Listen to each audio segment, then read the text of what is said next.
Abuja for Badu Kobi Makes U-TURN oya ye U-TURN. Yes, oya dwane e de free NDC for ho akwakwose NPP. Adan chese nsembia o kan edefa aye chema wuntumi ene eye nsembia chese NPP for ede eye no na chese amankofo ekikasa sanso ana chese ode warning kese pa akoma aye NDC for enyasem ketwa na abusua Carlos Trouble ono so sidi we se betubi ede maso pani Owusu Bempah abusua enyasem ketwa kra na ensem no de ye bebo ede ewramba meso se ni dim ubemia subscribe button no mi aye be na ewo nche like video no so na bibia enye kama pa yes ibedi kan abura ayasofo Badu Kobi insansem no mu na abusua babonten wabekasa chise wose o the NPP for body achomo no wie no waka eye ensem bi e de afa eye chema wuntumi ho sanso so ana o the warning akokoma eye NDC about corruption ne insensem bi a chise enya asem ketwa kra eye eja e hyehye ewo eye kantamanto so no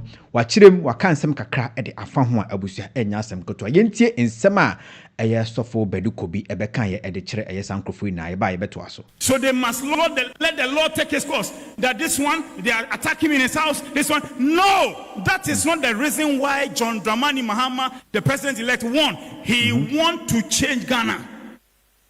So those going to places, opening storehouses, taking things out is all not right, and they must be punished. Those burning markets, it is not right.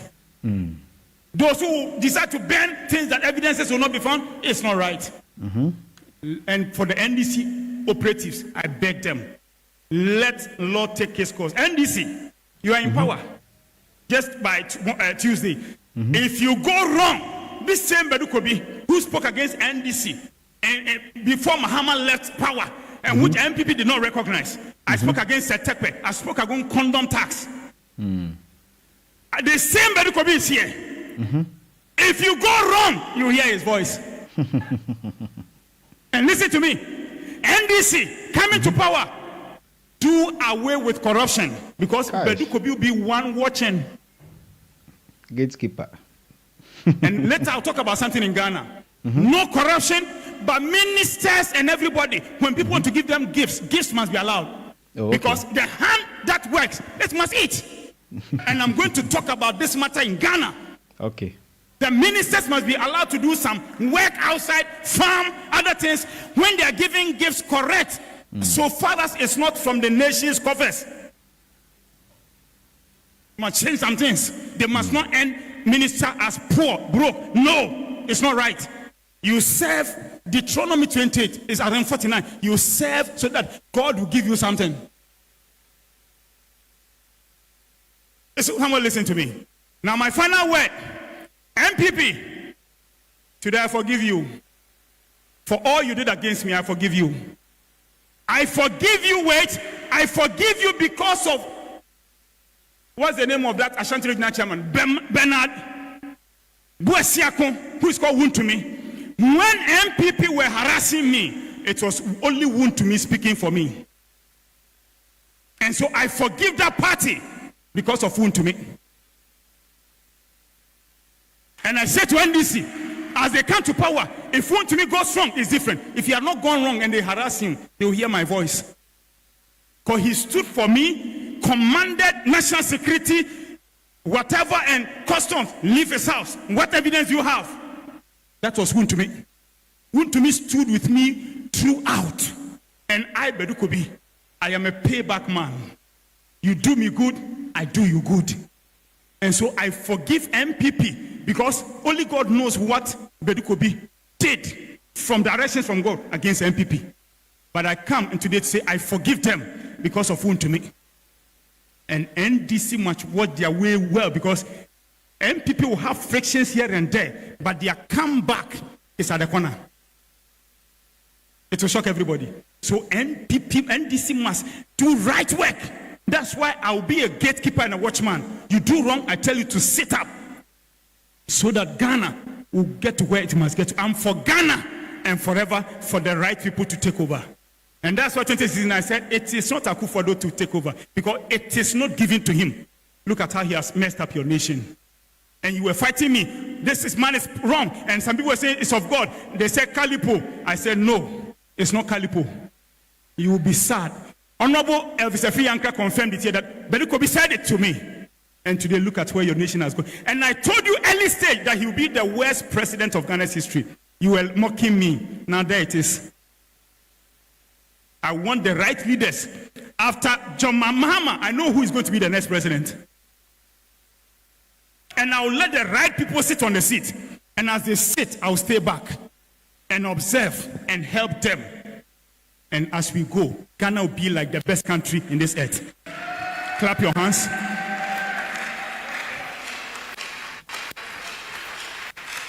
Now, for any prophecy I have for 2025, because of today, the time I shelve it from God. Next Sunday, I will put it out. But it is Ghana and America. These two nations shall lead the world now for this season. God bless you.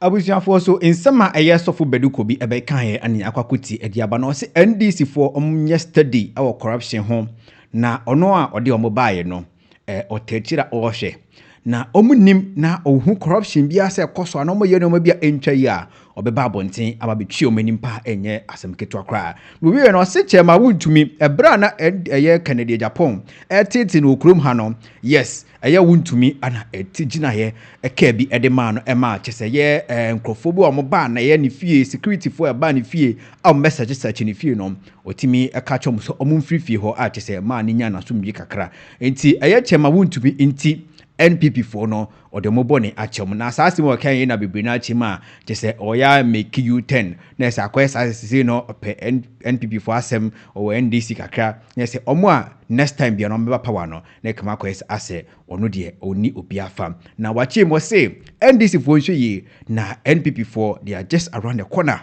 or meet me abemu at any time na chese ensem we ana aye sofo Badu Kobi ebe kan ye edifa aye NDC for ene chema wuntumi ho a chese trend e wo social media no so na abusua enye no nko eye Carlos ababe kan semi e de afa sofo pani Owusu Bempah ne nkom hye bia o hye e de efa aye anaso o hye emra 31st night edu ya na chese obi a hye nkom no na de ema aye Carlos ababontia o kan ho asem brina aye Yewura otumfo osetutu ensembia aye anase nkomhye bia omususu se efa otumfo osetutu ho yes aye sofo pani Owusu Bempah wambo obi edin na ne nsem na okan no ana bi mochema omususu se aye otumfo osetutu asem ana okan na abusua yemboram ne yenti ensema aye Carlos ebekan ye edefa aye sa nkomhye no ana mi hu say who this aboduana tutuduana se edia be na from about tutuni enye Owusu Bempah ni and uprooted the tree sofo pani no from the earth. na mi hu su And then I saw na dia sa na people head mourning ene adwutwa and wailing. na je say enipa wu no musu na aye no koye international aye And hey funeral was sort of international. ahemfo ba aye ni bi amampani fo bi There were there were people from outside Ghana, from Europe and Americas and go all straight that. to the point, my America brother. fo so betutu no ya mampaye sebaya esum enkata asanteman so Adi waku Now, otumfo I early on spoke about a mighty tree waku no whose roots were uprooted by a mighty wind. Now, going back to that, I'm going to say that let us pray so that darkness will not cover the Ashanti region. what a year ragazzi asamaba in fact Owusu Bempah se wunim abebu a yesu yenim abemu translate na asama wo kan ba bia okeka kon yehu ba bia de na nyina akwese footballer or yes stubborn or the ball no or the nam touchline so sa na or drive na or corner or drive na or kosa into wenya defender or yes stubborn obetwa na gu na akwa enti e man konkose ye defenders bi hon ma ya Boston nem 5 ni tina ha asam na wo kan ye no odwene ho ansa na wo kan hey first point prediction abe predict ye no odwene ho ansa na wo kan osim nkomhye onya prediction because of sa won say hunu say nti ena wujijine ma na be predict ya be ya na ane ye friend say na nado ni nipa bone semunti no sesei omumpese ye be hye nkombiem ena saa ena ye tu na nado MPP free so eye wode because of nkonse huna baba be shenti